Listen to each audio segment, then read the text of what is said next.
No, we're not. We're broadcasting from the Bahamas. We decided to stay with the pigs. We live here now. We live here now. We live here now. We sell coconut bras. Welcome back, everybody. This podcast sounds exhausting. I'm Sara Austin. That is drink of my beverage. I'm Vanessa Tyler. I wasn't ready for it. We've been gone for a while, so we took some time off to go on vacation. We went on a cruise to the Bahamas for a week. Well, we went to Miami first for 2 days, and then we spent 5 days in the Bahamas. Mm-hmm. That was awesome. It was pretty dope. Had a great time. We got to do the swimming with the pigs thing, which was like my bucket list thing that I wanted to do. So that was awesome. A lot of good memories. And then we came home and everything kind of fell apart. Vanessa got deathly ill. I'm sick now. Vanessa's trying to get over being sick. I had a lot of personal things happen. I needed we were supposed to come back this Monday. I needed I will take the responsibility for it, that I needed a mental health break, a vacation from my vacation. But we have a 2-parter to offer everybody. Hey. This will be part 1. And it's about swimming with the pig. You're going to love it so much. I'm just kidding. We are going to dive into cults.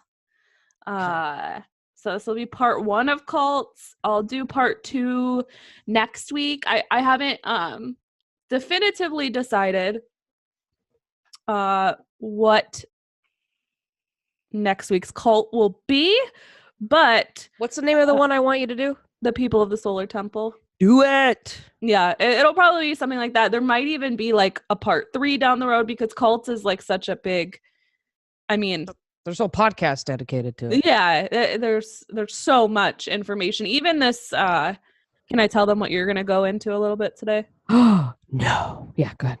Okay, so we'll touch on the title. Yeah, we'll touch a little bit on Jonestown.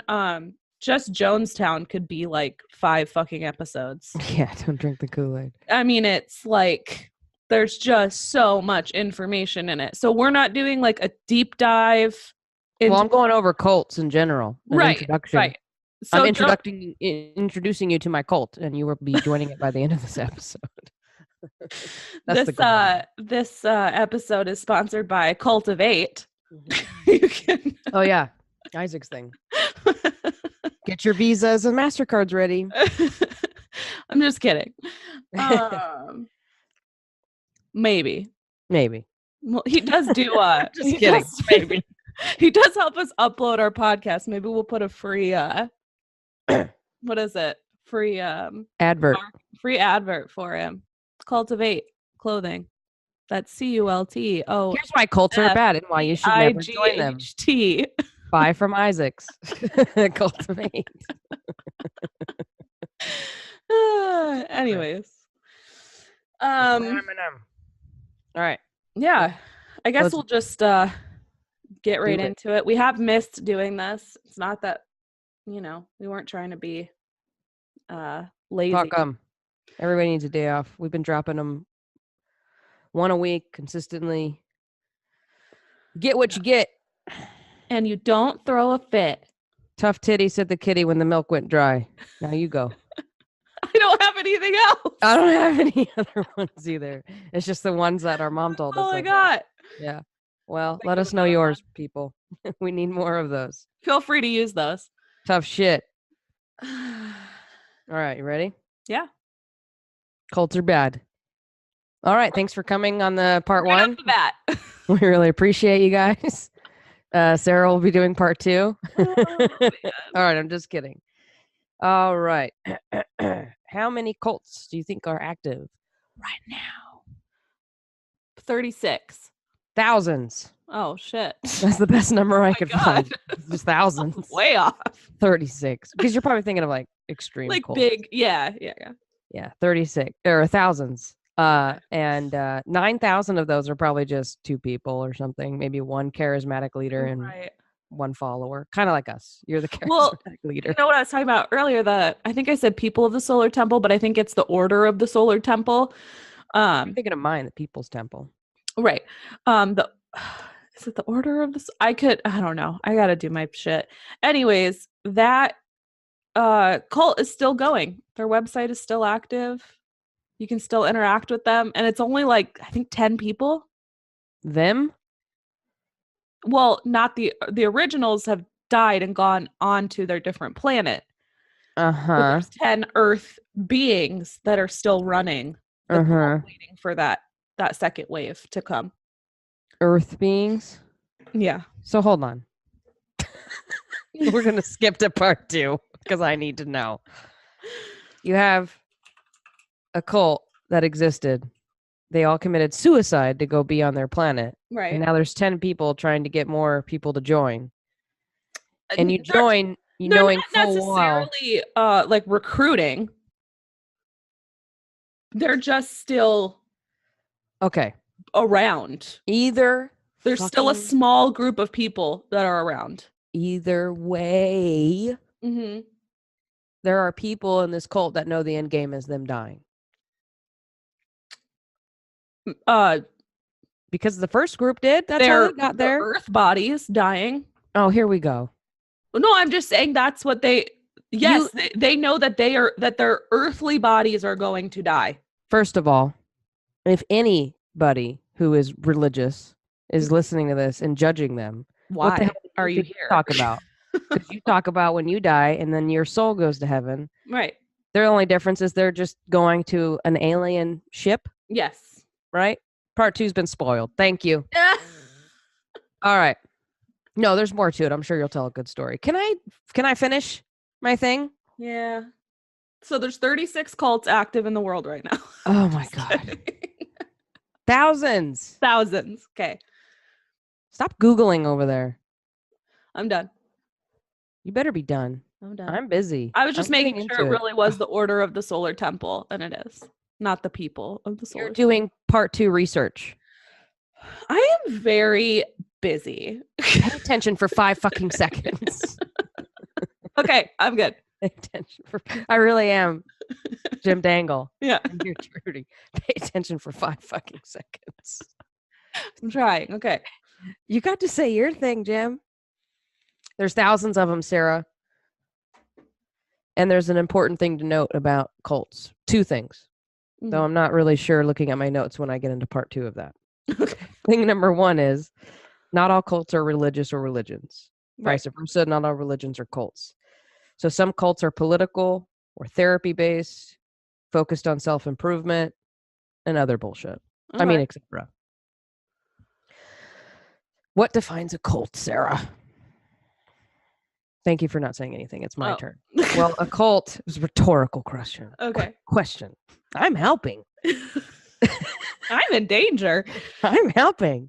All right. Well, a cult is a group or movement with a shared commitment, and here's the culty part, to a usually extreme ideology that's typically led by or embodied by a charismatic leader. Who's probably... Dun, dun, dun. You. Welcome. Is a cult. Now, most people think of cults, they think of what we think of. The solar people killing themselves. Yep. Town killing themselves. But in actuality, few cults end in mass suicide. But most cults do have a lot of other common traits, etc. Okay. So I'm going to go over those traits. That's my segue. It was terribly done. Thank you. Executed worse. So, common cult traits. They require a high level of commitment from its members. Still sounds a lot like religion to me. Yeah. Stop me when it stops sounding like religion. How about that? I'll let you know. Has a strict hierarchy or order of leaders leading to the charismatic leader. Okay. All right, that's more culty than religious, I'll admit. Well, is the most charismatic leader not Jesus? Oh, no, I think it's their pastor. But you're right. Yeah. They have a hierarchy. Yeah. Right. Okay. Whatever. And the hierarchy is in position with cults anyway. This gives them the ability to separate their unsuspecting supporters and recruits from the inner workings of the cult. Okay. So that sounds like Scientology. Hierarchy, elders, etc. And Scientology is a good example of that. Yeah. Most cults claim to provide answers to life's biggest, typically unanswered questions. Mm-hmm. Success, work, love, happiness, death, faith, family, etc. Right. Okay. Recipe. I don't know. Actually, I didn't mean to write that. That's our other recipe for dinner. Something I wrote segues into a recipe for cheesecake. Which turns a recipe for like a guide to life, a recipe for getting there. It turns new members into true believers. Okay. That's what I meant to write. Less interesting than cheesecake. Listen, I just got back and I'm sick. So this podcast is going to be trash. Listen, give us a fucking break already. Get off our backs. Jesus Christ. Sorry. Thank you, Sara, my protector. Okay. Cults use formal and informal systems of influence and control to keep members obedient with little to zero tolerance for internal disagreement and scrutiny. No questions is what that means. No questions. Yep. No critical thinking. None of that. Right. And they require all your money. Oh, yeah. Lots of your money. So that's number 6. You didn't stop me at any point. That just all sound like religion to you? It all sounds a whole lot like church. Okay. This is supposed to be about cults, and we're just going to fuck everybody in it. Oh, look at my next note. Doesn't it seem, though, that some, if not all, of these common cult traits align with regulars' old religion? Yeah. I guess I was thinking that at note time. Right. Let's talk about the word cult. What do you think it comes from? Wrong. It comes from the word cultus, which was the name for people who cultivated the worship of different gods by performing rituals and gatherings in temples. However, in time, the word cult came to mean excessive devotion, like Sara to The Office. Yes. Thank you. And cult of pigs. Actually, all of you to The Office, because I know you're all Office fans, I'm sure. Yeah. Mm-hmm. Oh, the Bahama Pigs? Yes. Yeah. That's my next cult. You were ready to take them home. Cult of pigs. Many religions actually begin as cults back in the day. But they blended well into modern day society and social norms. Yeah. Right? Getting shit done, moving shit forward. Right. And cults would stick to things like separating their members from other friends and family. Mm-hmm. And rather than provide guidelines for living better lives, a cult would seek to... Go ahead, Sara. I'm waiting for you to fill it in. Keep them from personal relationship. Yeah, I know. Lost my spot. You were just supposed to save me. I lost my spot. They were supposed the cults seek to keep their members from personal relationships, control their finances and their living arrangements. Yeah. And obviously they demand obedience specifically to their leader. Yes. Their charismatic leader. Most cult leaders show many signs of what personality disorder? Something traumatic in their childhood. Sociopath, narcissism. Narcissist. They're either motivated. They're either motivated by either money, sex, power, or all three. Usually all three. Right. And they're actually very, very, very persuasive. Yeah. Like Jim Jones was. Mm-hmm. And how a cult leader will start up is he'll, or she, whatever, will attract initial followers with this narcissistic charisma. Right. Then it kind of begins to act like a bit of a pyramid scheme, like other religions. Mm-hmm. But these initial followers now are, they're going to become elders, you know what I mean? And they go out and they recruit people. And they're skilled at who they target. So they don't just go knocking on doors like Mormons or Jehovah's Witnesses do. So they're looking for someone who is new to the area, recently had a bad day, whatever, a loss. Have you recently had a bad day? I would have joined so many cults by now. Yes, I have had a horrible day. Keep talking. Loneliness. So people who are lonely, a desire for meaning. And these all of these things make someone susceptible to just friendly people in general, especially if they're offering a sense of community. Mm-hmm. And when I read that, I thought about street gangs. That's exactly what street gangs do when they recruit kids, right? Neglected kids in a bad neighborhood. single mom or single dad works all the time, so they're never home, right? And they have a place to feel like people who want them around. They feel like cool. family. Yeah. Yeah. Yeah. They feel appreciated, valuable, whatever. Right. More than 2/3 of the current cult members were recruited by a friend, family, or coworker. Not a stranger, not a missionary knocking on your door at 6 a.m. And it's speculated that this is because when you get a personal invitation, it's harder to refuse it. In a Yeah, you feel more. Isn't that why you've gone to church? Yeah. It's exactly why. Yeah. What if it was a cult? Then you'd be screwed. That would be cool. Oh, you would just love just it. Regular old church. You would invite me. You wouldn't know the difference. You're like, that seemed like a regular ass church, talking to snakes and shit. Yeah. I didn't think nothing of it. Listen, if you Right. invited to a cult, you better invite me. I want to check it out. I would love to be invited to one just to like not to join it, but I just want to see like. But then my luck, it would be November 18th, 1978, and I'd end up dead. Oh yeah, come check out my cult in Ghana. Sure. You wouldn't like to go. You know why?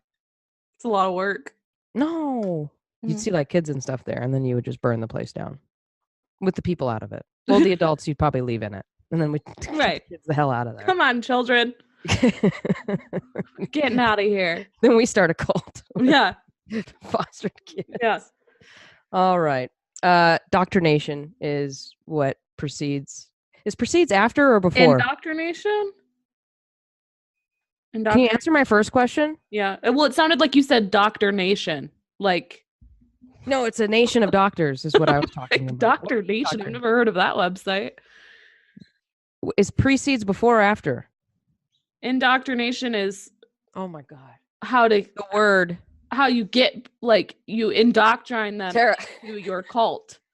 Everyone, this is a window into how our friendship usually gets into something, okay? Listen to the words coming out of my mouth. Listen to the question I'm asking you. I'm listening. It's not about you correcting me and my mistake. Does the word precedes mean before or come after? In what context? Oh, I'm going to fucking kill myself. Proceeds means to come after. Like you're preceding this meeting.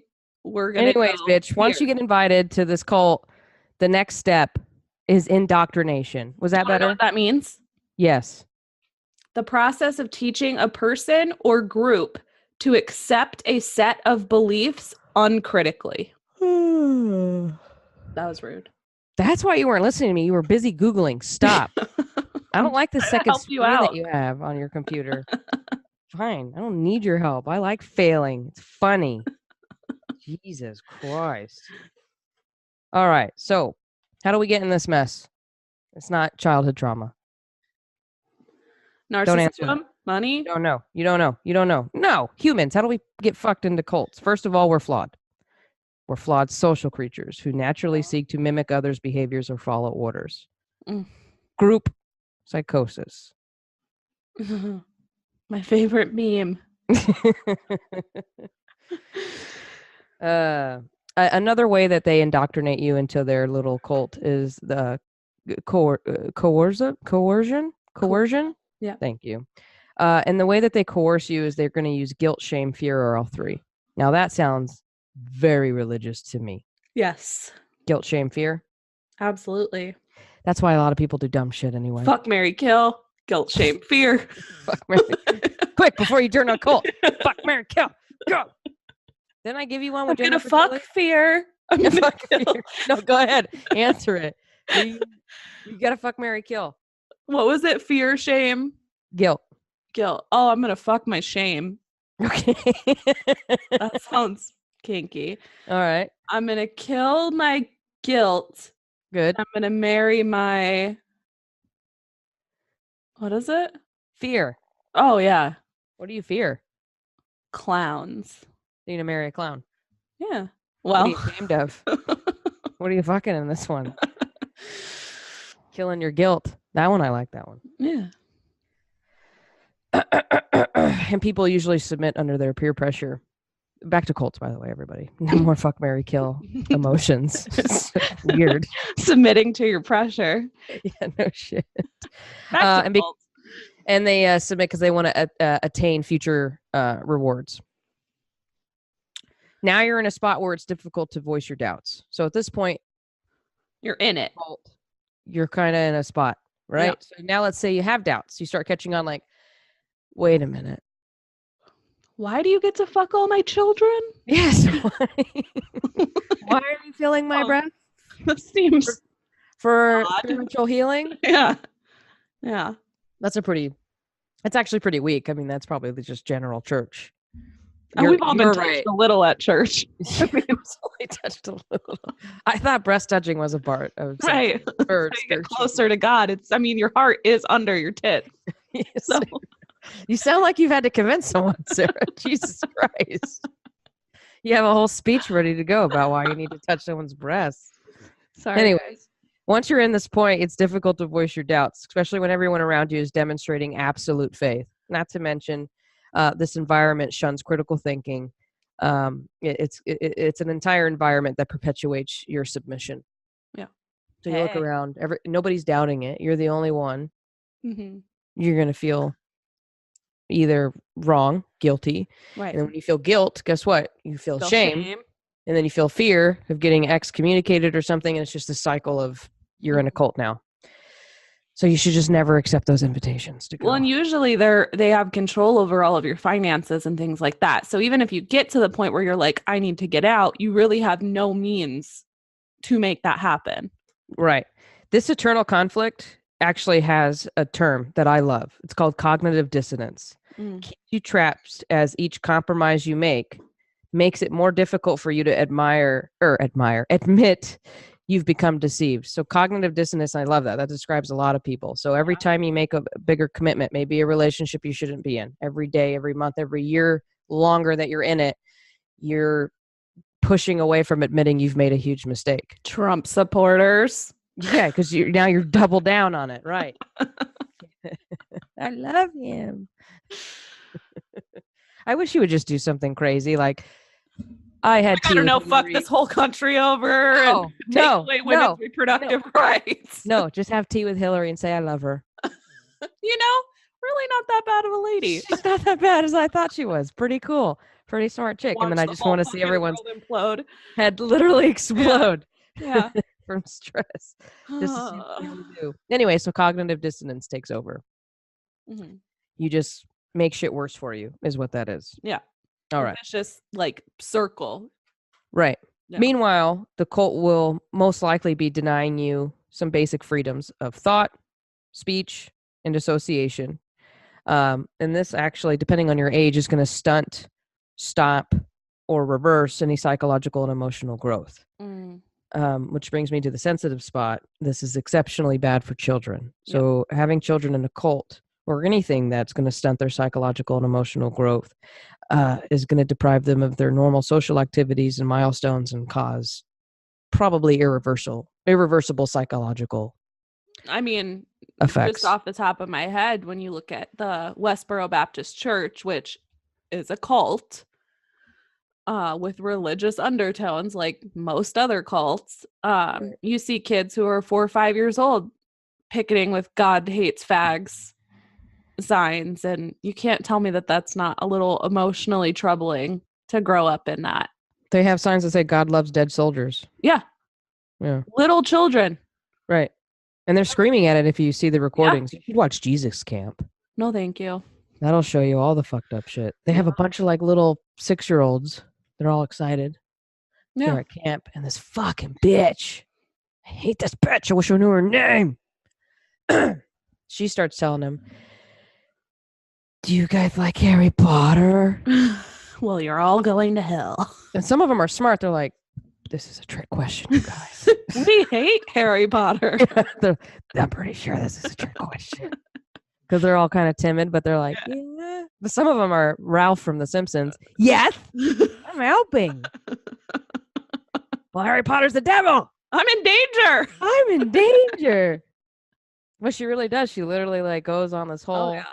She doesn't just say like, well, we're Christian and the Bible says this and we don't support that. She like literally fucking witchcraft, the devil. Pretty sure she says something about rape. Jesus. I don't know, but she's crazy. That's what it's called. It's called Jesus Camp. Yeah, I know. Yes, I know. Jesus Camp. Yeah. I've been to a Jesus camp. That was just me saying Jesus Christ. Were you at a I Jesus see. Camp. Never mind. Keep going. Not today, Jesus. That's what I say. Maybe later, Satan. I didn't see that. I saw a bumper sticker that said "Not today, Satan." Oh, yeah, today, I saw a T-shirt that says "Maybe later, Satan." Oh my God! Do you know that I saw? This is way off topic, so hold your place. Squirrel. Isaac and I were driving down the road like a year ago. Okay, there's this guy walking down the street. I can see he has a shirt on with like big white block letters on it. So I'm from way back. I'm trying to make out what it says. We finally get close enough to him, and guess what this motherfucker's T-shirt says? Go ahead. Feed me to the lesbians. What are you talking about right now? Why would that be a shirt any man would wear? Feed me to the lesbians. In what world? What is going on in your brain? This is a year ago. We're in the middle of our cult podcast. Uh-huh. I want to hear your thought process. Go ahead. Well, sacrifice to lesbians would be a little cultish. How did that come to your mind? It just gets worse and worse in your head. I'm just always thinking about lesbians. Yeah, I think that is the answer, people. I think I'm on to you. No, we were how do I backtrack this? Go ahead. We were talking about unpack it. Oh, we were talking about the signs that those Not today, Jesus. hold. Yeah, then we went to Not Today, Jesus. Then I said I saw a T-shirt that said maybe later, Satan. And that got me to the T-shirt with you were in the T-shirts I've seen that I thought were funny file of your brain. Interesting. And then any other T-shirts in that file? I did send a T-shirt to Isaac yesterday. Go ahead. A picture of one that I said I'm going to buy him. Oh gosh, it's really good. Jesus Christ. Listen, this makes for really good. Derailed this entire train. This makes for really good radio. I'm surprised the shirt you didn't get him as Feed Me to the Lesbians, to be honest. No, I got that for myself. It's a shirt. I'm gonna post it on our Instagram. Go ahead. I keep seeing these goddamn shirts all over Facebook and they make me crazy. Like it's one of these. Can you see? Oh yeah. Okay. So it says yes. So it's one of those long ones that has like weird details about you. Like, yes, I'm born in February. Yes, I'm a crazy bitch. Yeah. Yes, I like Starbucks. And you better not talk to me on Monday if I haven't had 2 cups of coffee with my hazelnut creamer in it. Okay. And someone like, oh my God. And I only like 3 people. Yeah. And then someone comments, how crazy that I found this shirt. That's exactly how I am. So I see this shirt advertised to me on Facebook. Advertised to me. And it's a man with this shirt that says, yes, ! I'm a spoiled husband, but not yours. I am the property of a freaking awesome wife. She's a bit crazy and scares me sometimes. Don't flirt with me. If you can read this, you are already too close. Yes, she bought me this shirt. I used to judge people who buy that. Now you're telling me it's just people like you who are so like... It's fucking hysterical to me. I want to get it. Just, oh my God, when we were at the airport in Miami, there was a couple who unironically were wearing, I mean, I'm guessing they looked unironic. The husband had a shirt that said, I love my wife. And the wife had a shirt that said, I love my husband. And all I could think the whole time was, one of y'all cheated. Somebody cheated. One of y'all cheated. And now everywhere you fucking go, you have to make sure everyone knows you're both claimed. Your 6 fucking kids running around your ankles weren't going to tell anyone. You needed these goddamn shirts. You guys should get realistic shirts that say we occasionally get along. Right. Enjoy each other's company. Yeah, we're married. It's all right. Quit yelling at my fucking kids. I got it. So when I see those T-shirt ones, I go through the comments and judge people who like them. Like thoroughly enjoy, like, and we're genuinely surprised. Funny. How did I find a shirt like this? Right. I was born in February. And I am a bit crazy. On Monday, especially. My husband is kind of an asshole. Yeah. Yeah. Facebook, how did you know? Yeah. It's those algorithms, baby. And then people buy them. Did you really buy it? No, I didn't. I took a screenshot and sent it to him. I wish they had best friend ones. That'd be great. Oh, I'll find one. I hope you do. Can we go back to Colts? I guess. I'm sure you don't want to keep talking about t-shirts. I'm sure this is riveting for the listeners. This is riveting. You're going to win a fucking Pulitzer Prize for this one, man. God damn, if this doesn't get me some sort of recognition, I don't know what will. Yeah, you should get an invite to the Rachel Maddow show. God, if we ever do merch, can we do a shirt like that? No. Like a really ironic. This is a conversation we could have off air. Continue. Yes, I listen to this podcast. Sounds exhausting. Yes, I'm a woman. Yes, I have a lot of free time. Yes, I know Vanessa and Sara outside of the podcast. Yeah, I enjoy snails and baby pigs. Giant snails. Yes, I'm a mother. Yes, I enjoy murder mystery. Don't talk to me unless I've had my coffee. Is it Wine's Day yet? Is it Wine's Day? What is that? That's a thing? Another one I saw. Is it my yet? Is it Wine's Day yet? Yeah. Like wine and complain, or wine like you drink wine? Like drinking wine. It was a joke that I guess either could work. Yeah. Yeah. You whine every day. Every day. Thank you. I've been listening to a lot of British podcasts, and do you know what they call whining? Ooh, do tell. Whinging. Whinging. Yeah. Quit whinging. Do you know what they call pants? Knickers. No, those Britches. are underwear. Britches. Ooh, I do believe I've tinkled me britches. I don't think that really is. I think that might be a stereotype.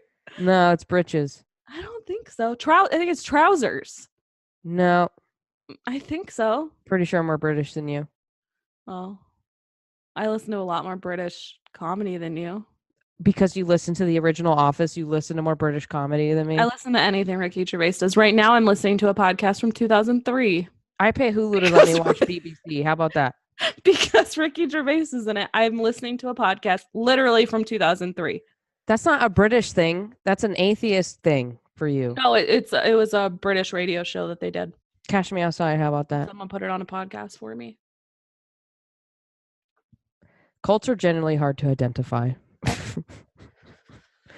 And are further protected by religious freedoms. Are they really? Of course. Well, I guess the ones claiming religion. Right. But not all are, like you said in the beginning. They could still be religions. They don't have to be bettering your life. It could be about counseling or... But why would that be a religious freedom? Whatever bullshit some asshole came up with that he can charge you for is protected. Okay. This reminds me of Bob's Bob's Burgers episode. Everything does. Go ahead. Aquaticism. Did you have a nap today? No. Did you take your Adderall today? You're all over the place. No, really quick. There's a Bob's Burgers episode called Aquaticism where the aquarium is in fear of getting shut down because they don't have enough money. So the kids have to convert it into a church so that they will be protected through religious freedoms to keep it open. They call it aquaticism, and you have to get into a tank with like jellyfish to get initiated. Continue. That was it? Yeah. Good episode. Not my favorite, but it's good. Uh-huh. I'm sorry. I'll shut up now. What's Linda doing that episode? I had a lot of coffee today.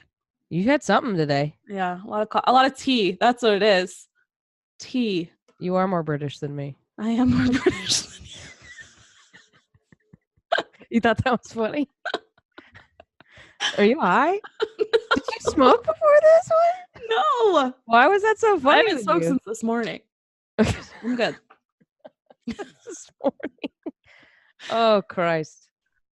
Oh, Christ, camp. Oh, Jesus, camp.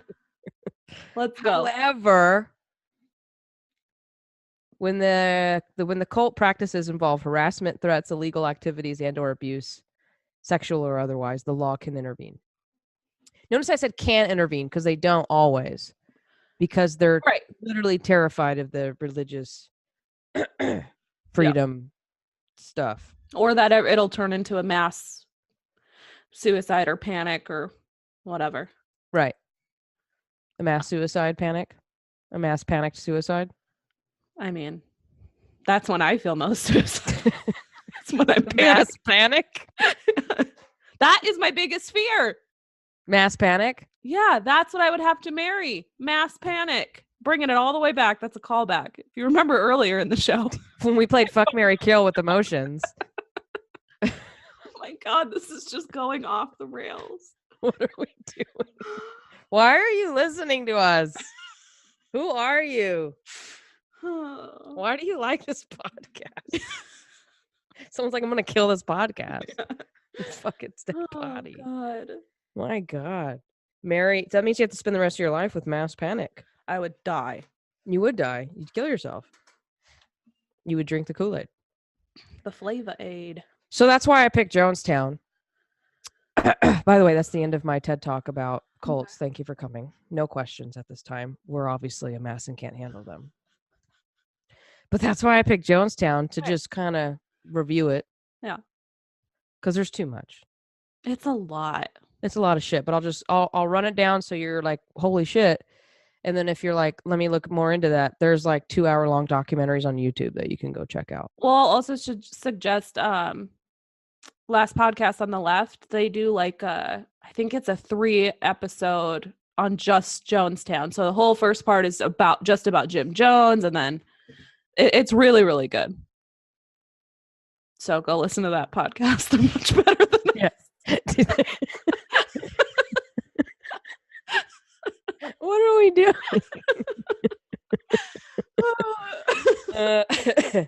Howard Stern has a similar tactic on his show. Yeah. Yeah, he'll play like disgusting, gross, horrible things and be like, Robin, let's see if we can get 0 listeners by the end of the day. People will call in. I literally had to turn it off, Howard. He's like, Robin, it's working. Right. Doing a good job. Yeah. I mean, if you want like real information, hard hitting. Yeah. It's out there. This podcast is just us fucking off. Yeah. This is just. Listen, we are forced into a topic. Yeah, we're forced into a topic and then we just fuck it off the whole time. Yeah. Wonderful. But that's why I picked Jonestown, because if you don't know about Jonestown, but you know the saying that's associated with cults, don't drink the Kool-Aid, Jonestown is where it comes from. Yes. And it's known as the Jonestown Massacre. Jonestown was a place. It was a compound, a cult compound in Guyana, which I think is South America. I didn't actually look it is up. South America, yeah. Probably something I should have looked up. The People's Temple is the name of the cult. Or church, or whatever you want to call it. Yeah, his church, yeah. The Jonestown Massacre was the mass suicide. It was the largest mass suicide / murder in history, period. Yes. Yeah. It happened on November 18th in 1978. 909 temple members died from drinking poison at the hand of their cult leader. 276 of those victims were children. Right. Known as the People Temple, again. It was founded in 1956 by Jim Jones. Jim Jones was, you tell him about Jim Jones. I don't know shit about him. You seem to know a bunch about him. He's eccentric. Yeah, I mean, he was a Christian, preaching the Bible, but took it to a whole new level. Yeah, at like a very young age, he had decided that he wanted to be like in the ministry, a church man, Right. So in the 50s and 60s, he was in Indiana.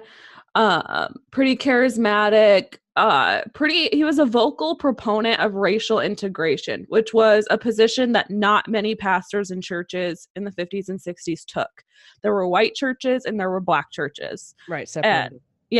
And Jim Jones came out and said, no, we should have integrated churches. Everybody should be able to go to the same church, no matter what race you are, no matter how young or old you are. We should all be able to worship him. Yeah, be together in church. Meaning, I don't think he was progressive. I think it was about him. Well, that's how he got a lot of people, though, is he kind of started this progressive movement, right? He was known to work with homeless people. Don't associate him with progressiveness. Well, progressiveness is a word. It's not a thing. You know what I mean? Like, it's not Democrat, Republican, and progressives. It's a word. It's still a word that can be used for other things. The more you know. I mean, it's an insurance company, for God's sake. I love Flo. He actually in the 60s served as director of Indianapolis's Human Rights Commission. All right. But as his popularity grew, as he started to get more and more members, which I think was the plan the whole time, things start to kind of spiral out of control for him in his mind. He starts calling himself the prophet. Right. It starts to become less about God and more about Jim Jones. Right. He was very paranoid about like nuclear war and things like that. And so they left Indianapolis. Prepper. Yeah. Wait. Uh-huh. I'm going to get into all that. I just wanted you to tell me about him personally. Yeah, I'm telling you about him personally. He was kind of a dick. Yeah, thank you. But as he gets more and more people, that spark of him that was quote unquote progressive, where he integrated people and things like that. I think it was in my understanding of listening about him and watching documentaries, is that it was less about all of us should be together and more about how many people can I get in this room to look at me. Right. God, I would hate that. Stop looking at me. Yeah. Yeah. But I mean, it really was all about Jim Jones. I mean, since he was a kid, right, he needed everybody's attention. He's very narcissistic. And as he gets older and as his following grows, you start to see there is no room whatsoever for questioning Jim Jones. I mean, it's just not going to happen. Right. Not without punishment. Right. Oh, tell the story you were telling me about the lady they punished or whatever. Yeah, there is. I believe I listened to this on the last podcast on the left episodes. Are you getting paid for these plugs? I wish. Good God. All right. Yes, Christ. And I think you could probably look it up on YouTube as well. But they have. He was also notorious for recording like everything. So there are just hundreds upon hundreds of hours of recordings that you can listen of Jim Jones talking and all the things that he said and would do and all of that. But there was one of his followers who I wish I could remember what it is said that she had done, but it was something very like petty. Some minuscule petty thing that she had done to piss someone off, and it got back to Jim Jones. Well, it was very well known that this woman was terrified of snakes, like not just I don't like snakes. She is obviously terrified of them. Like a phobia. Yeah, absolutely.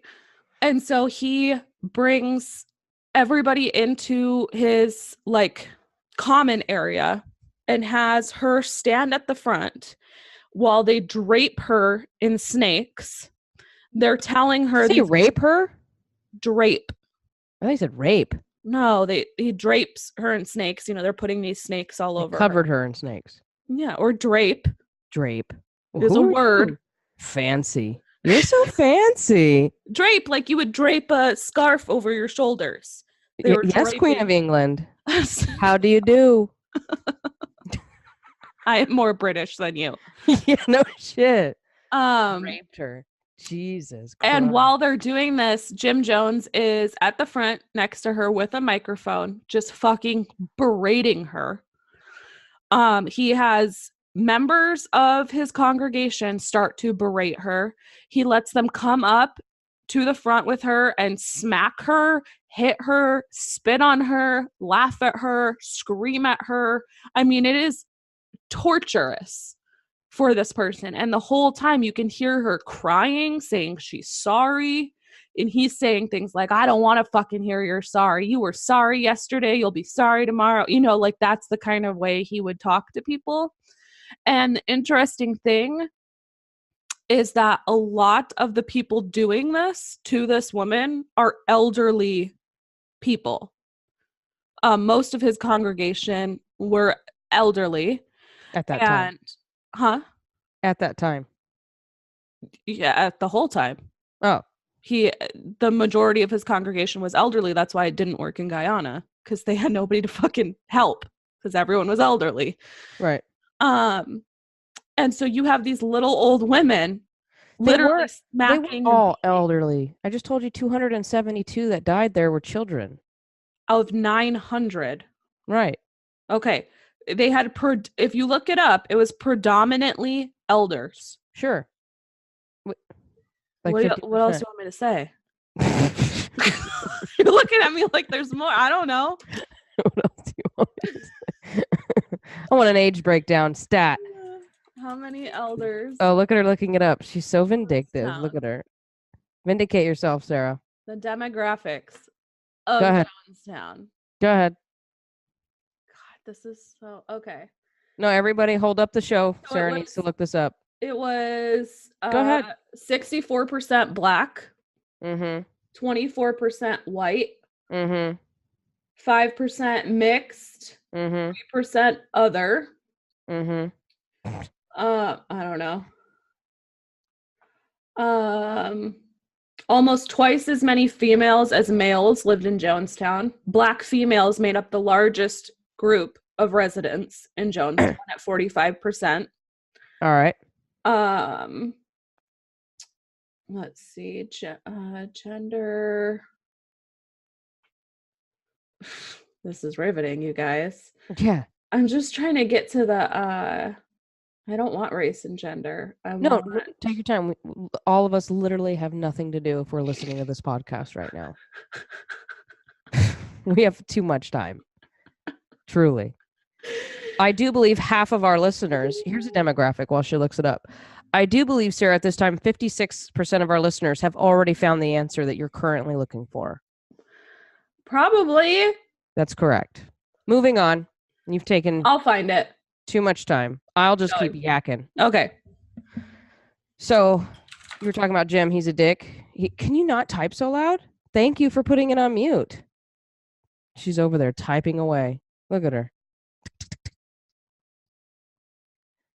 Trying to discover this hard-hitting statistic about how many elderly people were there. Which, by the way, I'm sure she's already found 2 statistics. They just didn't confirm her bias, so she's just passing. Not true. That's true. So true. Don't interrupt my segment. All right. Jonestown was originally established in Indiana, but did later move to California in 1966, which Sara was trying to say, and I didn't let her. So Jim Jones, his initial goal, or whatever he set out to do, was to have a self-sufficient community where everyone worked towards the greater good. So they all have their own gardens, their own, I don't know what his idea was, but they were self-sufficient. They didn't need any outside help. And he wanted to be in a remote area because he wanted to be free from government persecution, intervention, or involvement in general. This is where Sara would say something witty, and we're just going to have to skip right over it. She's not here. She's busy looking up something that's wrong.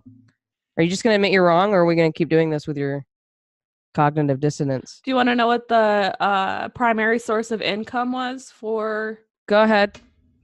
It was the Social Security checks of Black senior citizens. That's why he had so many elderly people. It's because he used their Social Security checks. Continue. Oh, are you sad? Yeah.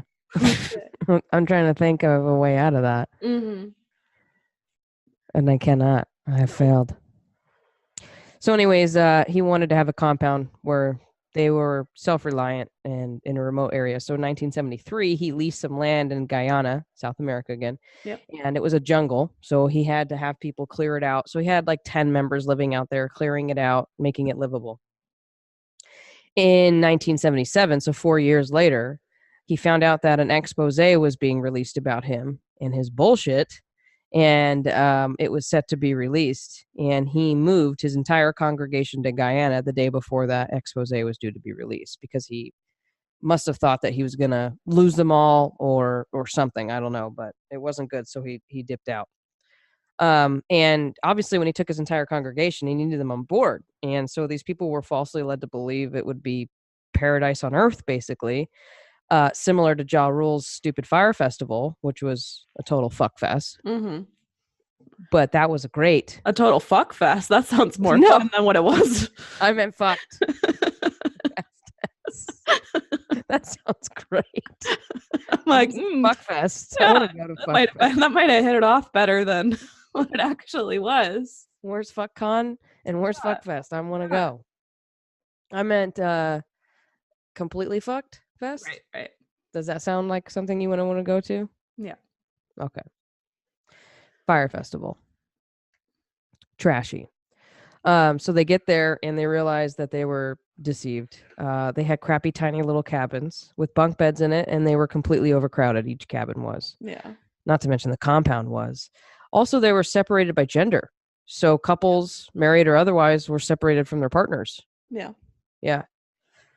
Another thing started to get really weird with like sex and stuff. I'm sorry, what are we talking about now? Like, that's why the gender stuff started happening. He was separating people, kind of choosing who was gonna like procreate with each other, things like that. It started to get really odd. Sex stuff. As if it wasn't already. Right. This is getting strange, Jim. Jim. I was okay with the snakes and berating, but this is getting really weird. Oh, sorry. But there's another shitty thing he had on the compound. He had loudspeakers throughout the whole thing, and he regularly rambled on and on for hours on end through these loudspeakers, even through the entire night. Yeah. So people had to work all day because they had to keep up the compound, do their part, et cetera, and then at night not get any sleep because he's yakking away because he's obsessed with himself. And like if he called a meeting at like 3 a.m, you had to go. Yeah, you had to get up and go. I have an idea. Yeah. That's really what it was, because he was also doing a lot of drugs at this point. I believe he was doing acid and cocaine. Oh my God. Yeah. There was a lot of drugs happening. What a combination of those two. What does that do to you, Sarah? I know it was a lot of now to our drug expert, Sarah. Because you can see like the progression of him, even like as when he starts and then when he dies, you can see he's real bloated, sweaty, rambling. He looks fucking crazy towards the end, where in the beginning he was he wasn't hot, but he was charismatic, put together, wore nice clothes, kept himself groomed, things like that. And then towards the end you have this bloated, sweaty, maniacal mess of a man. We're talking about someone's marriage? We're talking about Jonestown. Shut up. What are we talking about? Not my marriage.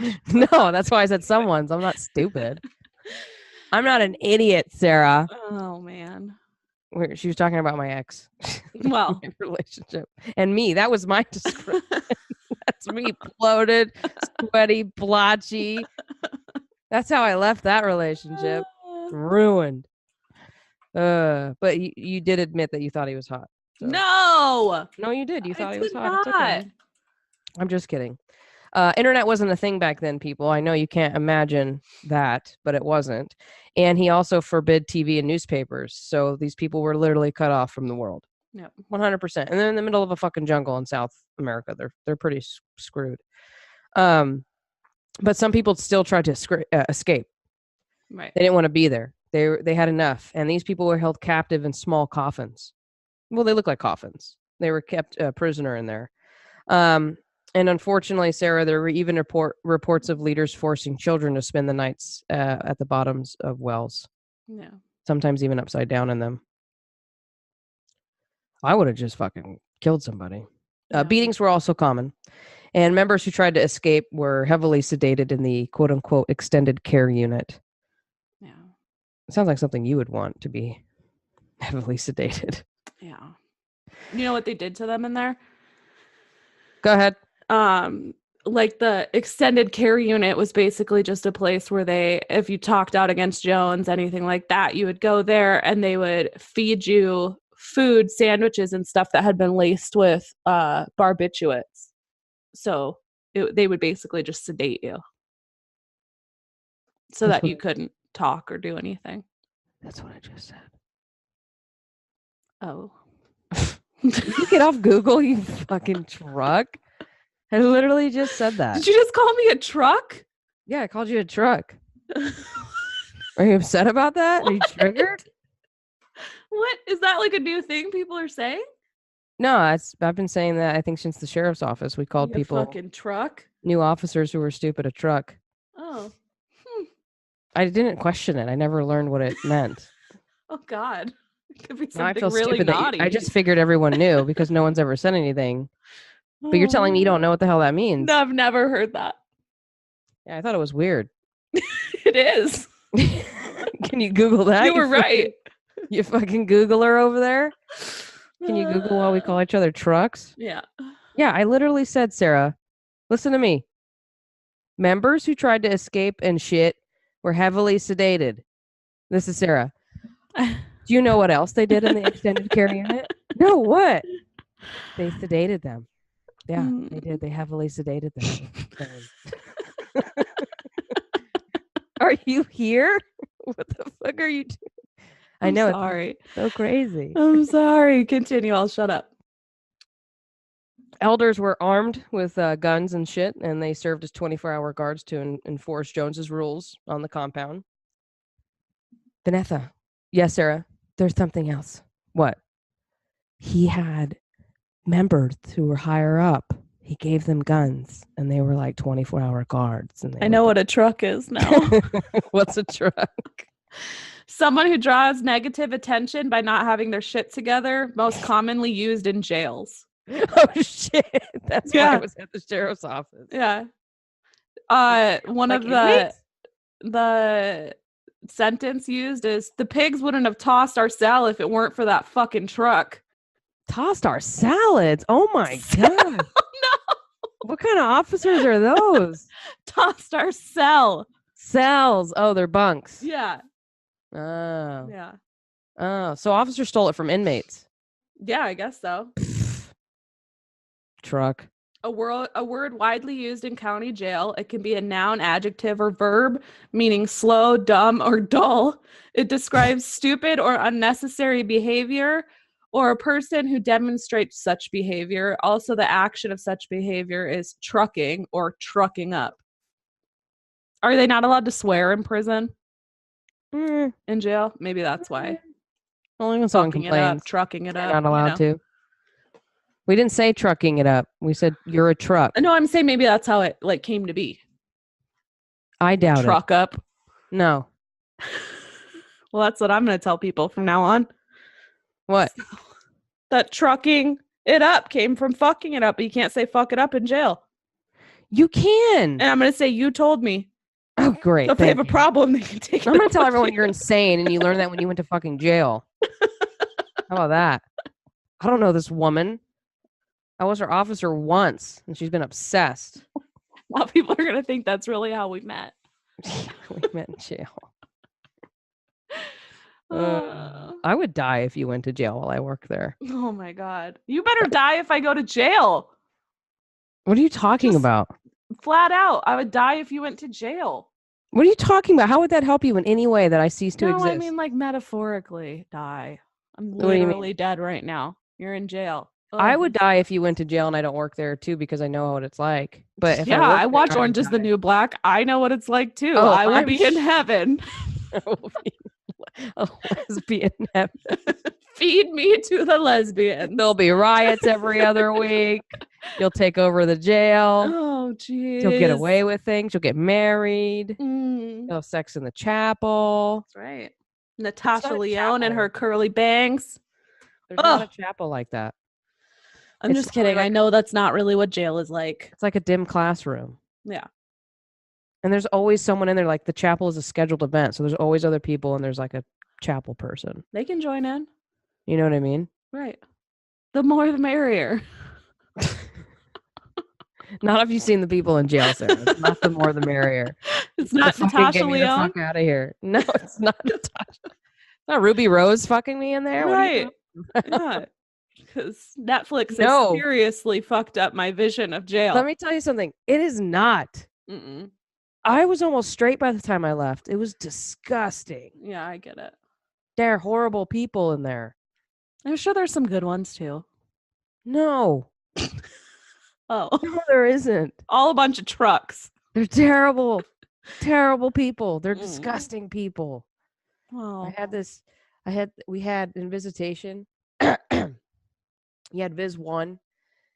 So you'd sign in on your roster and they would say your assignment. And if you had Viz 1, that means visitation 1 was usually the window. That's where the family members or whoever would come in and sign up. yeah. Okay. So it was nice. It was air conditioned, private, away from inmates. You had a computer. It was nice. Right. Viz 2 is inside where the actual visitation occurs, and you'd sit at the desk and make sure nothing gets passed and no rules are broken, etc. Make sure the timing of the visits doesn't go shorter or longer, blah, blah, blah.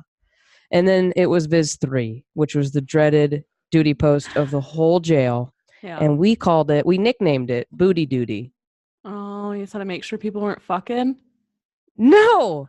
We had to strip search inmates after their visits. Oh. And male officers can't do it. So they thought they would assign the most male-looking female officers to do it, which was the dumbest idea you could do. Is me, Sanchez, Cañas.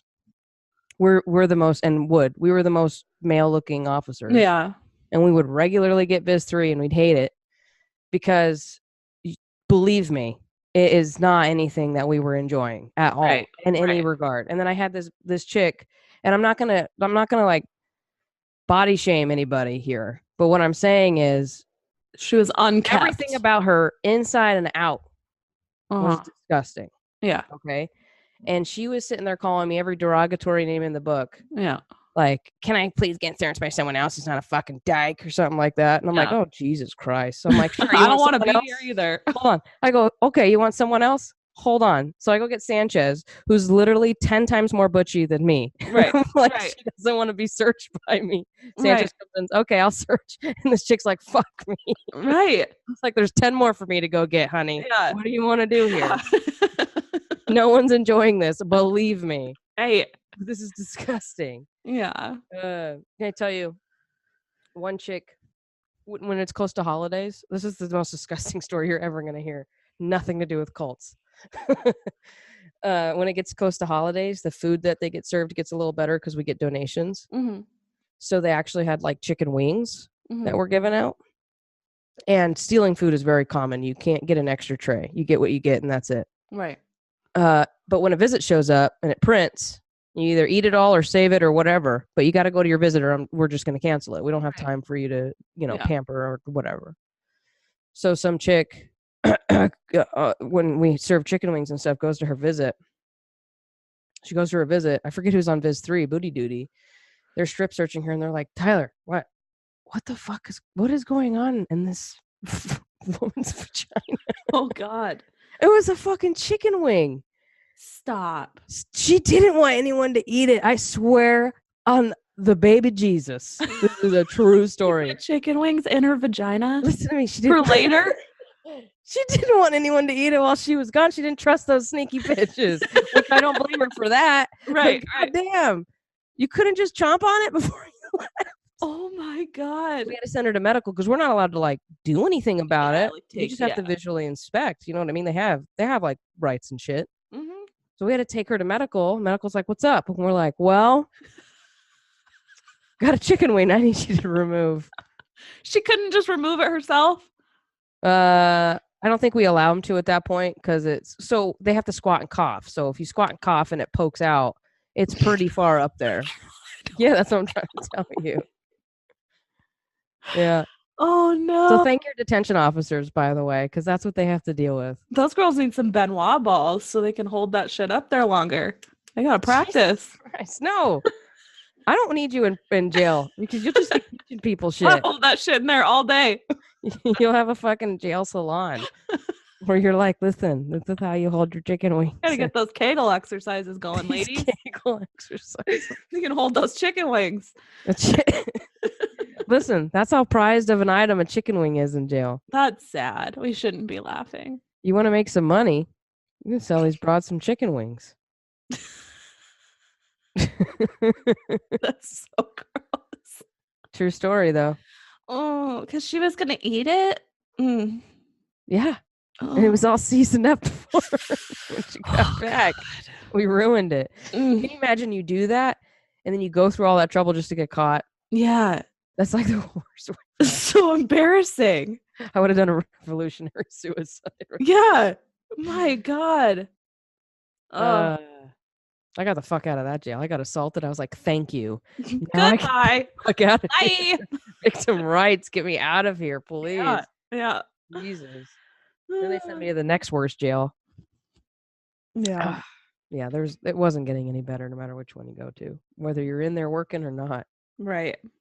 What were we talking about? Something about cults. Colts, Jonestown, loudspeakers. I bet everyone's throwing up. No wonder Vanessa's so fucked up, you guys. That's what the consensus is now. We're sorry we ever judged you, V. We now know why you're such. This reminds me of another good story that I'm not ready to tell yet. Go ahead. No, you were part of it. You know what I'm talking about. Oh, yeah. Nope. Why would you bring it up? Because it's in my head and I can't get it out. Why would you bring it up? Come on. I know. You want me to tell it? No, it's not for this. Come on. This is a serious subject. I just talked about a chicken wing. I once changed my tampon in a car and threw the tampon. No, don't ruin it. Shush up. All right. I'm driving with Sara. We're in high school, I think. High school for sure. Okay. And she wants to go somewhere, as per usual. We don't have internet like we do. I was going to smoke meth and get a tattoo. I was unaware of that. Tell everyone now. No, she really was unaware. But I came back high with a tattoo. So. I was a goody two-shoe, wasn't I? Yes. And I'd be shocked at everything you did. Sara! It was the Pikachu face all the time. Yeah. Me, just with you all the time.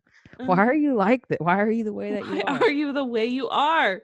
So you could have an address, though, and MapQuest it and print out directions or copy them on paper, right? Not for meth houses.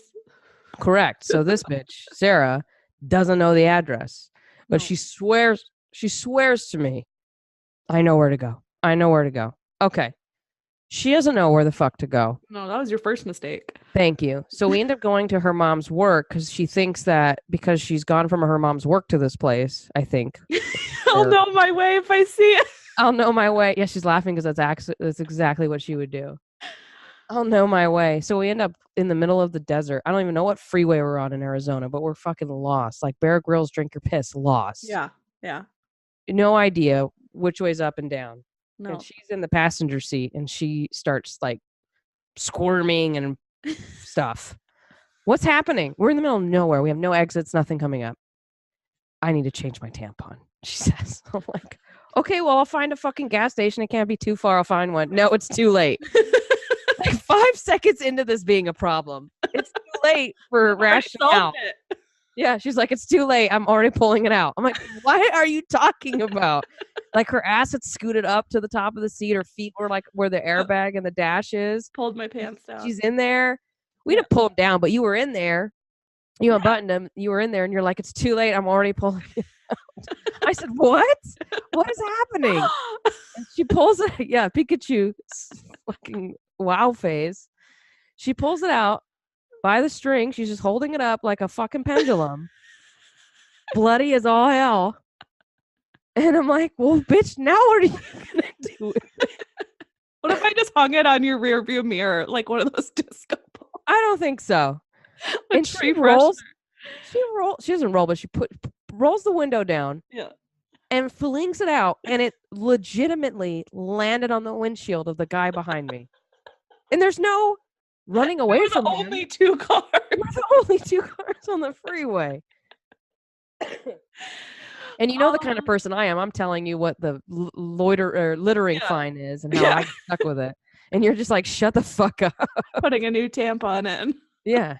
Shut up. I'm putting my tampon in. I swore I would never, ever tell that story. Why not? I love that story. Edit it out. No. I'm just kidding. I don't give a shit. I'm 30 fucking years old now. Yeah, get over it. How old were you then? Probably 15. You're a fucking mess. 15? No, if I had my car, I was at least 18. And you're only 2 years younger than me, so you're probably 16 or 17. No. Okay. Just no. I didn't have kids by then. 16. I was 16 when I had my first kid. Just tell everybody what your kid said to you. Which kid was that? Ramsey? Yeah, my I middle. love Ramsey. Okay, tell him what happened. You don't want to end up like a pregnant teenager like our mom. No, fuck off. Do the whole story. Well, I was just having a conversation with my oldest son after sex education he had last month. Right. So we're having this really good conversation about why it's, best to wait to have children, not necessarily to wait to have sex, but that, children are a big responsibility and you want to be out and planned. Yeah, yeah. You want to be able to if you decide to have children, you want to be able to give them the best life you can. And that's hard to do when you're a teenager. And my middle son, who is not part of the conversation from a whole nother room, chimes in. Yeah, you don't want to end up pregnant as a teenager like our mom. Isn't he his dad's son? Oh, so much so. Yeah, it was I love him. Probably 14, 15. Whatever. You were 17? Oh, you're right, actually. I know. No, you're not. I know. No, you're not right. We got to get through this. Yeah, we do. We're almost done. Can we just talk about stories? Here's what I don't understand. What do cults and Jim Jones have to do with? I don't know how we got here. Lesbian t-shirts. Okay. What else did we squirrel? If someone could listen to this and just map out a timeline of like those branch things like for like relatives and family members. Yeah. You could just do one of those trees as to just where the fuck this conversation has gone. When did this podcast go wrong? Because I don't know. Yeah. What happened here tonight? So M. Night Shyamalan twist. This was really about ADD, you guys. I no longer do drugs. I drink a lot of coffee and tea, and this is what you get now. Okay. What the fuck was that? Guilty mom? Yeah. I just want to make sure everyone knows. Jesus Christ. Just so you guys know, I'm not. It might sound like I'm on meth tonight, but I'm not. I realize on this tree, there's a branch that says Sara admits she got high this morning. Yeah, that's cannabis. That's not a drug. It's legal here. Oh, excuse us. I'm allowed to. You're allowed to. Get off my fucking back, you guys. We just yell at our audience every fucking podcast. Quit your fucking judging. I don't want to hear it. We talk shit to them every episode. Fuck you guys. You guys are a bunch of fucking masochists. That's what you guys are. You love it. Yeah, they love it. We chew them out. We flex on them. Anyways. What a weird flex. Mm-hmm. All right. Anyways, so Jonestown. Fucking dickhead. What? Jonestown? I said, yeah, let's wrap it up with this fucking dickhead, Jim Jones. Yeah, I'm done with the notes. I'm just going to tell you guys to get this over with. You want to know more? Look it up. What do you fucking... We've already told you other much more professional podcasts to listen to. What do you fucking want from me? Go look it up. It's fucking Jonestown. Who the fuck doesn't know about it? We haven't. Listen, we've been off for a month. We got to grease these wheels, okay? The next one will be much more professional. I'm sure it will be. So he goes to Guyana with all his people. Mm-hmm. He's a dick. He's on the speakerphone. Everything sucks. A U.S. representative named Leo Ryan, I think, comes out there with his advisor, an NBC film crew, and try and make amends. Like no, he's coming to check up on them because he's hearing some shit. Right, under the guise of they're gonna extend an olive branch. Like, hey, we can work together. You guys don't have to be so secluded from us. Thank you for that vital piece of information. You're welcome. He also took concerned family members with him. Uh-huh. So he gets there and they actually fooled him for the first day. And then late at night for dinner and dancing, someone slips an NBC crew member a note with the names of people who want to leave. So now Ryan's under the impression people are being held against their will. So the next day, which is November 18th, when everything goes down, he tells everyone that he's going to take everyone with him who wants to leave. So a bunch of people say they want to leave. They start getting on the trucks. The camp people start attacking this guy, Ryan, and his helpers or whatever. Congressman, yeah. They end up all making it out of the compound alive, safely, I mean, to the airport.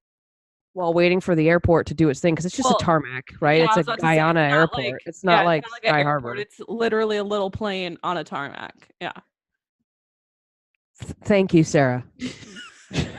I've seen the pictures, okay? Go ahead. Like fucking Sky Harbor. Go ahead. You clearly need your time. Go ahead. No, I'm just maybe that's the problem, is that I don't have any notes this episode. And so now you see what you're always like, you don't need to write so many notes. Don't do so much. It's fine. Just go, like, whatever's at the top of your head, but just let it flow. This is what you get. I have no notes this episode, and this is what has happened. It's just half the time rambling for fucking hour and a half. It's just a third of the time you're Googling. The other third of the time you're thinking of random lesbian t-shirts and shit. Right. And the other third of the time you're interrupting me with shit I would have said anyway. Exactly. This has been a disaster. I loved every minute of it. Oh, I do want to put here we go. something important in before you get to it, because these people have been conditioned to, I mean, we've already given it away. Who? The people of the People's Temple. Okay. No, there was an owl. I wasn't talking to you. There's an owl in here. Oh, who. Anyways, they have been conditioned to, we've already given it away. It's a mass suicide with some forced suicide, which I guess is murder at the end. So we've already given that away. You know that's going to happen. But I'm going to tell you why it was so easy for this to happen. Please. These people, and like, this is where it's not funny anymore. Okay. No, I'm for real. It's because I've listened to all the tapes and stuff. It is like fucking chilling, and it's not for the faint of heart to listen to this kind of shit. It's not good. Anyways, maybe you should let me finish what I'm going to say. I am not going to say the end. So they had been conditioned for this type of mass suicide. In my eyes, this is what Jim Jones always wanted. He knew this would end up happening. He foresaw it. He knew that this was going to happen. And so what he would do, like Vanessa was saying, when he was calling these 3 a.m. meetings out of nowhere, he would bring everybody into the common room and start passing out cups of lemonade and things like that, passing them out to everybody and telling everyone they're right outside. The police, everybody, they're all right outside the compound, and they're ready for us. We have to do this. We have to end this. They're all right there. They're going to come in. They're going to rape us. They're going to kill us. They're going to take your babies. They're going to take everything. Wait a minute. Who does that sound like? They're coming, and when they get here, they're going to rape you. Who does that sound like? Yeah. Fear-mongering. Go ahead. Yep. Yeah, a lot of fear-mongering. And so this happened time and time and time. I mean, I'm not kidding. This was happening all the time, that he was bringing everybody in, telling everybody they were in this imminent threat. You need to drink this. We need to end it all. This is what we've been working towards. We're going to go be, in heaven with each other. Drink this. He called it a revolutionary suicide. Yeah. Everybody would drink it. He would see who had it, who was worried about it, who had second thoughts. He then knew who he needed to focus on more, who needed more convincing on things. And so this was happening so frequently that when it finally got to the day, November 18th, a lot of these people in the beginning had no fucking clue. They were so, because then at the end of it, he'd be like, oh, well, that was a test, and I wanted to make sure you guys were all, ready in your faith in me. So by this day, nobody knows what the fuck is up or down. They have no idea if what they're doing, is this real? Is this really happening? What the fuck is going on? As the day went on, they could see people were being forced and blah, blah, blah. So it obviously became more serious. They started catching on. Yeah. But you can see how this progression got them to this day. This wasn't it wasn't like they were surprised with this, hey, we're going to drink this cyanide. This had been going on for months and months. So I just thought that was an important part to. No, it is. It's fucking insane. Yeah. He had them conditioned. Yeah, definitely. So these people get to the airport safe, and while they're waiting for the plane to get ready, they were shot by the People's Temple members. Yeah. 5 people were killed, including Representative Ryan. Several others were injured. Back at the compound, Jones knew he was fucked. Yep. He decided the only way out now was the real revolutionary suicide. Yep.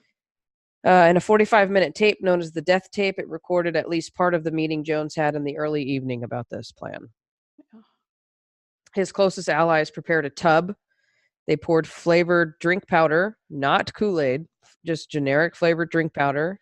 They mixed in Valium, chlorohydrate, cyanide, and Pennergran. Fuck if I know. It worked. Yeah. The first people to be dosed were babies and small children. They used syringes, put it in their mouths, and then the rest went right after that. And if they weren't willing, and there were multiple people there's multiple stations giving out the drink. And they also had guns. Right. And if there were people who weren't willing, the armed guards did force them with excessive force, so the guns. It took 5 minutes for the poison to kill the people who drank it. Mm. Jones died from a single gunshot wound to the head, but it isn't clear if it was self-inflicted or not. From what I've read, him and his main lady, and I can't remember her name. Fuck me. He had like a main woman who was like his right-hand woman, you know? His bottom bitch. She's a big part of the story, and I can't remember her name. Anyways, I didn't tell her story. Yeah, from what I read and saw and listened to, after the majority of people were dead, he drank a cup. Those 5 minutes it took for people to die, that was not a silent, peaceful 5 minutes. Right. It was horrific to watch. And I think he knew that was coming. He didn't want to die that way. He did drink the Kool-Aid. And then this woman, who I can't remember her name, he gave her the gun with the instruction to shoot him in the head. She shot him in the head. She placed the gun in his hand. She got her own gun. She shot herself in the head.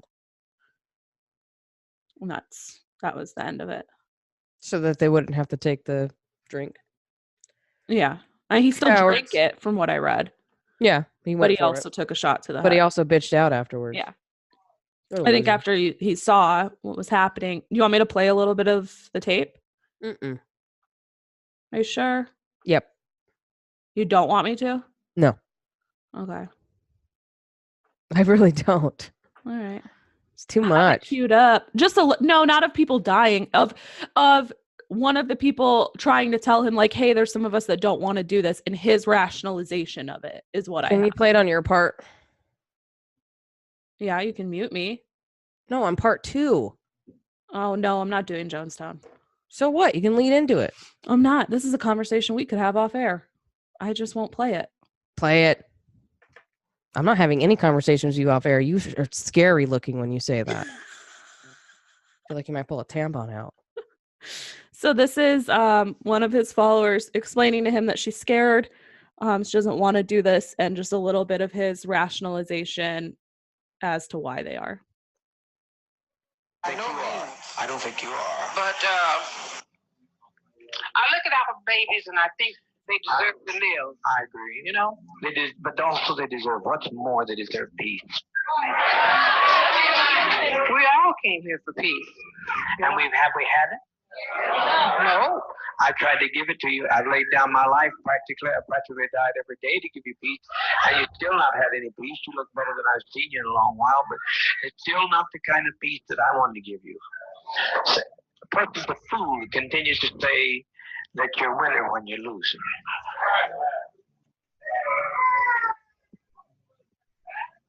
Win one, lose two. What? I didn't hear you, ma'am. You have to speak up.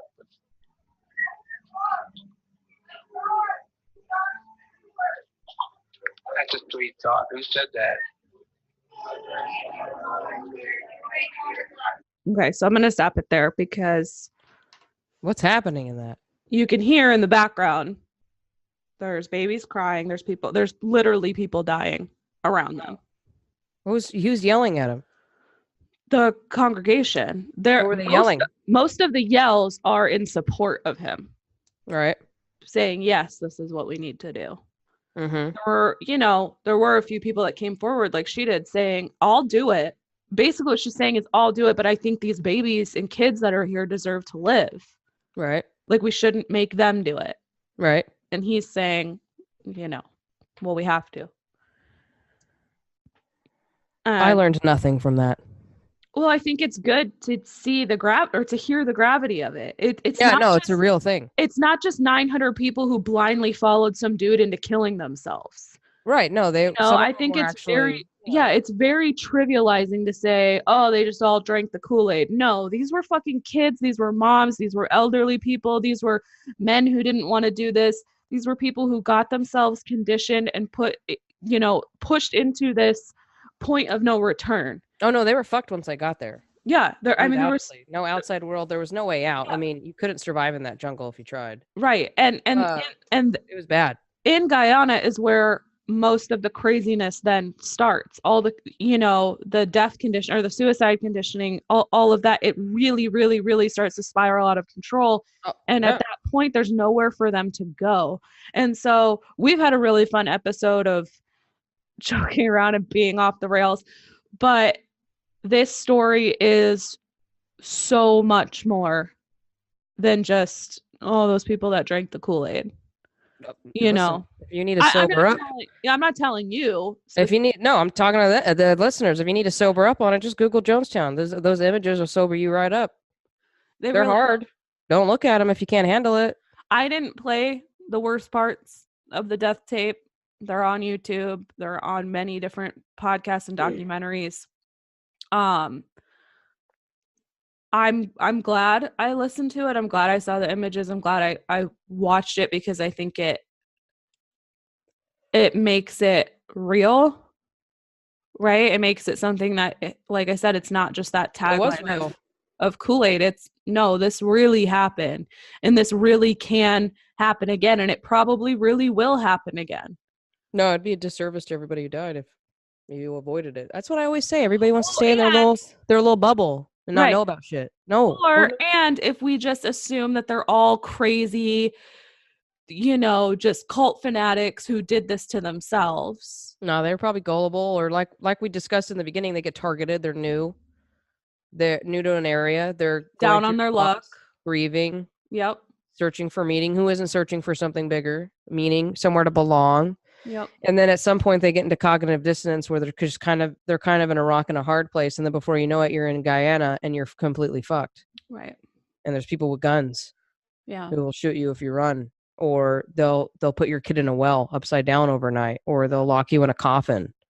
Yeah, I mean, there were plenty of people there that did not want to die. Yeah, that's why they slipped that note, that list. Right, but even the ones that drank didn't want to die. I mean, a large number of them had guns to their heads. Right, because they said, I don't want to do this. Because they realized it was the real deal, because people that first took it started dying. Yeah. Well, and in 5 minutes. In the beginning of his speech, when he's telling everybody to drink it, he tells everyone that it's painless, that nobody's going to suffer through it. You just drink it and you're going to drift off and be in heaven and everything will be okay. As the first people start drinking, it is quickly shown that that is not the case. It was not some silent killer that you just laid down and fell asleep.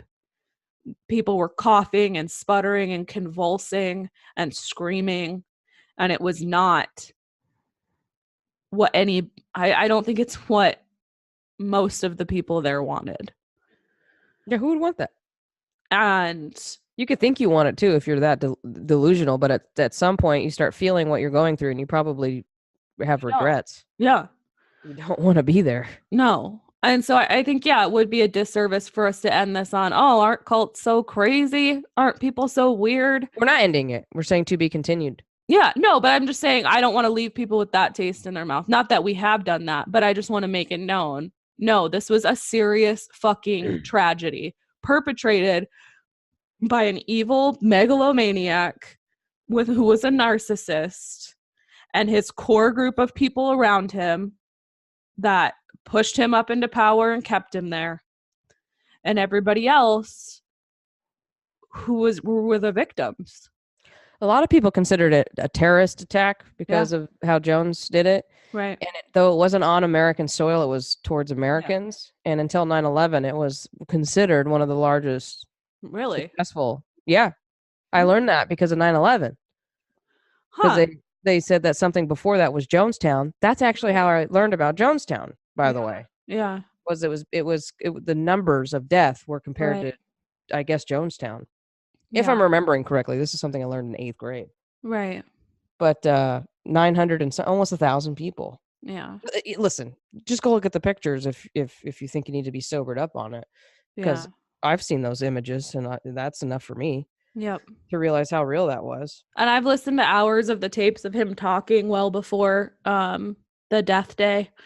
And you can definitely, I mean, as an outsider looking in, I can listen to that, try and put myself in that time period, in that political and racial climate, and think, wow, this guy really like has something. He's really, he could really be speaking to me at that time.